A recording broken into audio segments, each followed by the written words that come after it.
What is Hajj? What does the word Hajj mean? Al-qasd, your aim. Think of this. Everything you do in this deen has a meaning. There is external things we do, but there is the inner meaning.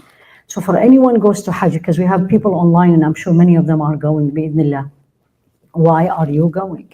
Don't you ever think I am going because Allah told me it's Hajj and I have to go? Of course it is.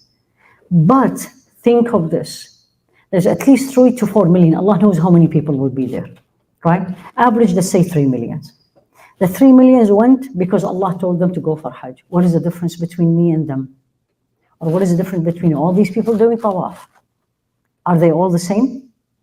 Like when you are praying in Taraweeh here in Ramadan, is everybody the same? Everybody is doing the same, but are they the same? So the qasd, that's why it is. The qasd is your aim. Why are you going? And the best answer, I learned it long time ago, is what Sayyidina Musa said to Allah subhanahu wa ta'ala when Allah asked him, why did you leave your people behind you? Why didn't you just wait till your people come with you? Why did you rush? The answer was, عَجِلْتُ إِلَيْكَ رَبِّي لِتَرْضَى. I rush to you so you are pleased with me. That should be the title of Hajj. Is what is the point?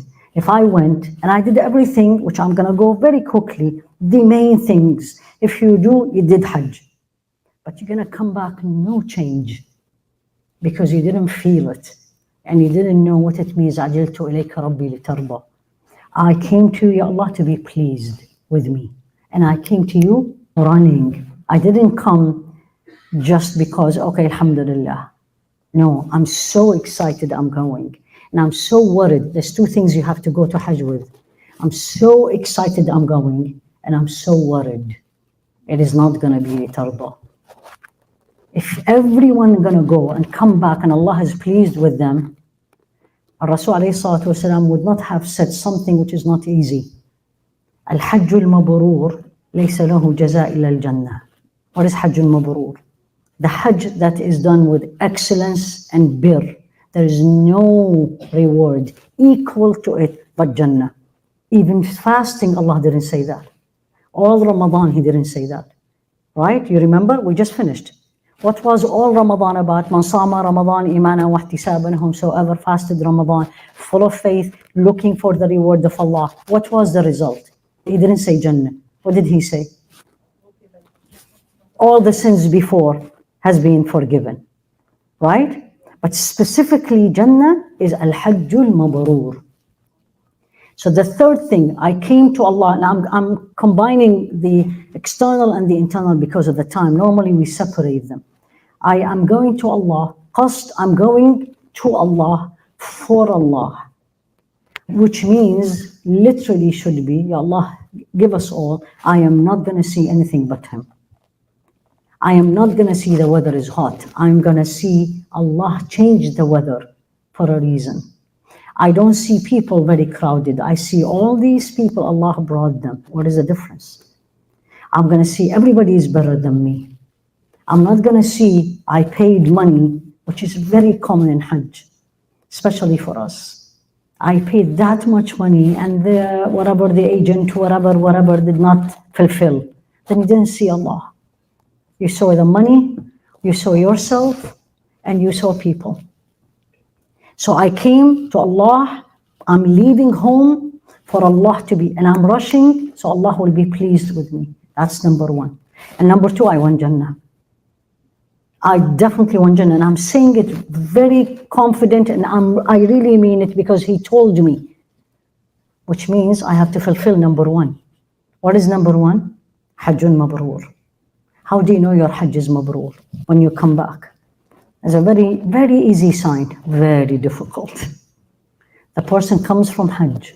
His focus is Akhirah, and he is absolutely pushed away from dunya. مُعْرِضٌ عَنِ الدُّنْيَا مُقْبِلٌ عَلَى الْآخِرَةِ. Hassan al-Basri said that. So one of the signs you come back, you're living the same, but your interest is not this anymore. You lose interest. You still invite people, still people invite you, still go to work, still you do this, you live. But what makes you upset is not people anymore. What makes you happy is not what you get, how much they will pay me, is what Allah is saying to me. I'm going to say this because it's really going to move you. And I lived that experience.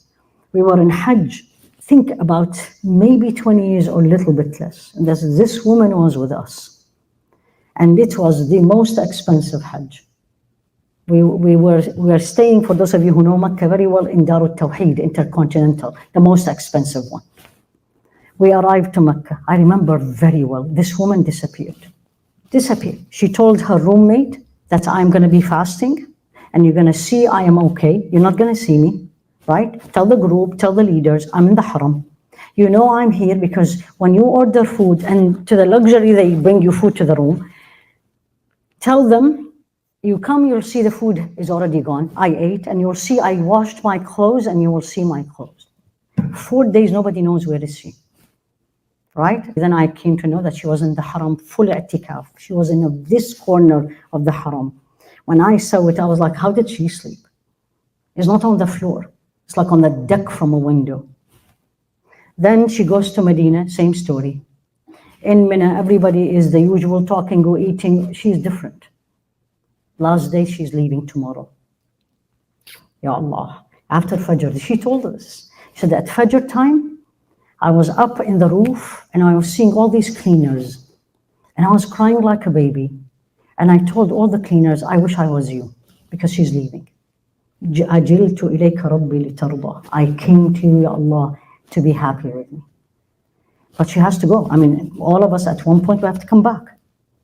So she went to the hotel back and she slept and she saw this dream. It's a vision. This is a vision. She saw herself in her workplace. And there is a bouquet of flower on her desk. And there was a card in there. What was the card? Hajjun Mabrur. See, I get goosebumps every time I say this story, 20 years ago. And I was there when she told the leader, the imam. He started crying and tell her, pray for me. When I reflect on this, what did she do? Her focus was absolutely not the hamla, not the food, not what it is, nothing. It was all about Allah. So Hajj al-qasd is you are there to please Him. Once you start seeing you or me or friends or food or whatever or shopping, shaitan came. So this is number one. To do Hajj, and everybody is so worried about the external ones. And the external ones are very easy. I mean, I'm saying this to people who are online with me.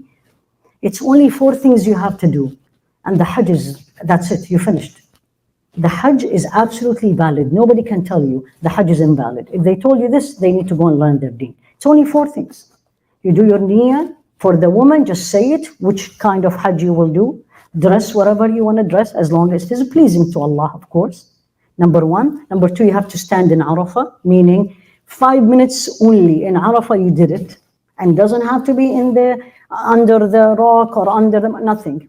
Anything inside the borders of Arafah.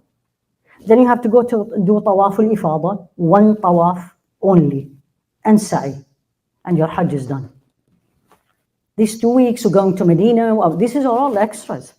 I had friends when I was studying in Jeddah, they come the day of Arafah, they come back 3rd day of Eid, 4 days only. Everything else is wajib or sunnah, you're beautifying your Hajj. And everybody worries so much about these details, very few worries about the trip itself, the journey of their heart. Are you going to come back different? Are you going to come back that the same as the day you were born? Because that's what the other hadith he said, Man hajja falam yarfut walam yafsuq. Whomsoever performed Hajj, so you did this 4, but then these 2, فَلَمْ يَرْفُثْ وَلَمْ يَفْسُقْ. You did not have the intimate relationship. But the second one is many of the Hujjaj, because it's challenging, by the way. The trip of Hajj is very challenging. That's why. Yafsuq, there's no immorality, there's no obscenity, there's no arguments, there's no why me, why this.